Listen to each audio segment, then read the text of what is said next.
जल जीवन मिशन जो परियोजना है, केंद्र सरकार की परियोजना है, उसमें ये घोटाला हुआ और जिस विसल ब्लोअर ने इस घोटाले का पर्दाफाश किया उसको सजा दी जा रही है, उसको बार बार उसका स्थानांतरण किया जा रहा है और जिसको उसने नामजद किया, जिन अधिकारियों को, उनको प्रोटेक्शन दिया जा रहा है, उनको पूरा बचाया जा रहा है।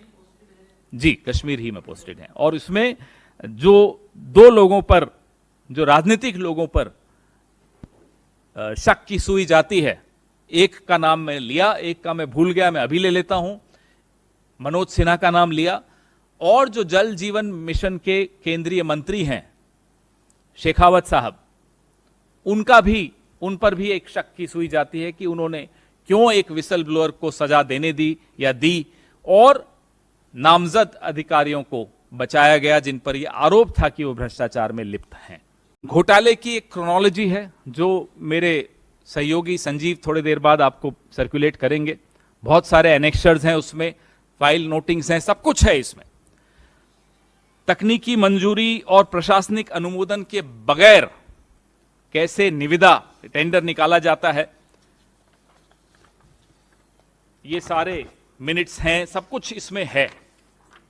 और कैसे इंजीनियर्स की और अधिकारियों की जो कि शामिल हैं इस कांड में, उनको प्रमोशन दिया जाता है, उसको सही जगह पर उनको बैठाया जाता है और जो जानकारी सार्वजनिक करना चाहता है उसको प्रताड़ित किया जा रहा है। अनियमितताएं बाहर न आए उसके लिए योजनाओं को बांट दिया जाता है, क्लब करने की जगह अलग अलग कर दिया जाता है। और कॉम्पोजिट टेंडर की एक प्रथा थी, उसको कैसे त्याग दिया जाता है, वो सारा खुलासा ये जो अशोक परमार हैं इन्होंने सार्वजनिक किया, विसल ब्लोअर बने। उनके साथ क्या हुआ मैंने आपको बताया ही है।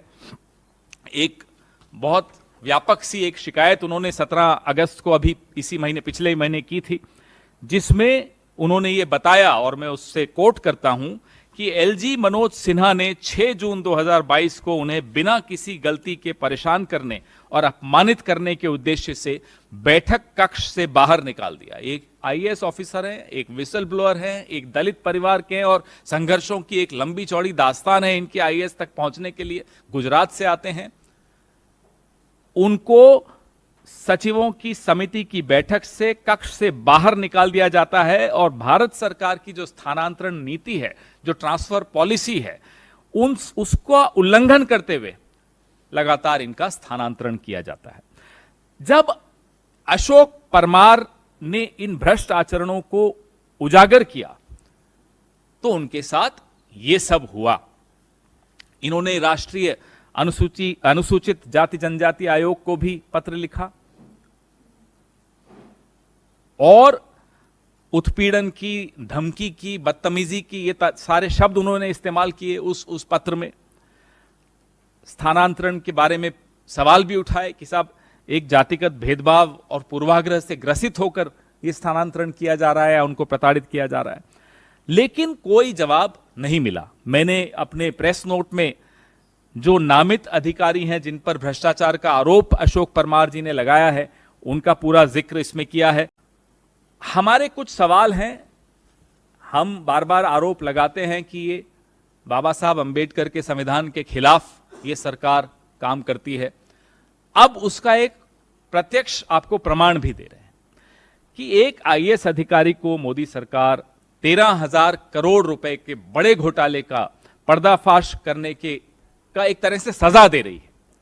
तो क्या ये जवाब देंगे कि इसका किंग पिन कौन है, बड़ी मछली कौन है?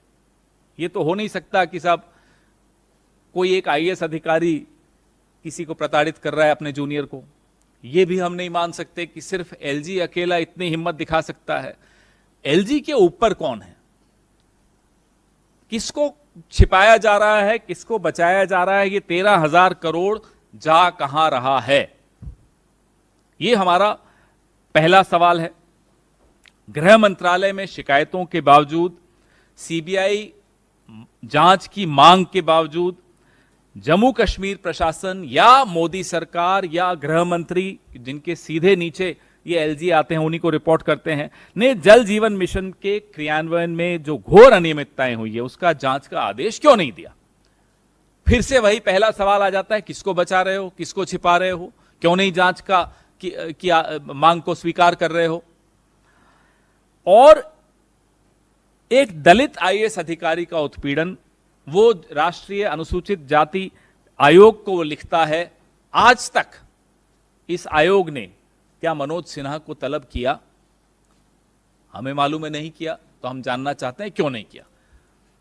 यह आयोग भी क्या राजनीतिक है? सिर्फ अपने राजनीतिक प्रतिद्वंदियों के लिए बनाया है? आपके अपने एलजी के खिलाफ इतनी गंभीर शिकायत आपके मातहत एक दलित अधिकारी करता है और आप उस पर चुप बैठे रहते हो, यह क्या दिखाता है?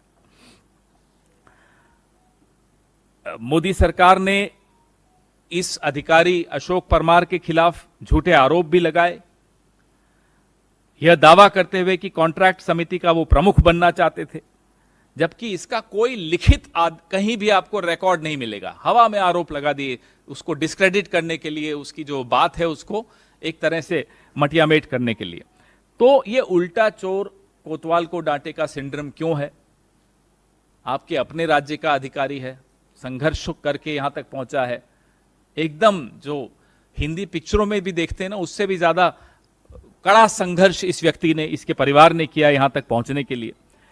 तो हमारे ये 3 सवाल हैं, इसका जवाब पूरी उम्मीद है हमें कि नहीं मिलेगा, लेकिन पर्दाफाश मोदी सरकार की असलियत से हो जाता है जब इस तरह के आरोप लगते हैं और जब चुप्पी होती है, वहां से कोई जवाब नहीं आता।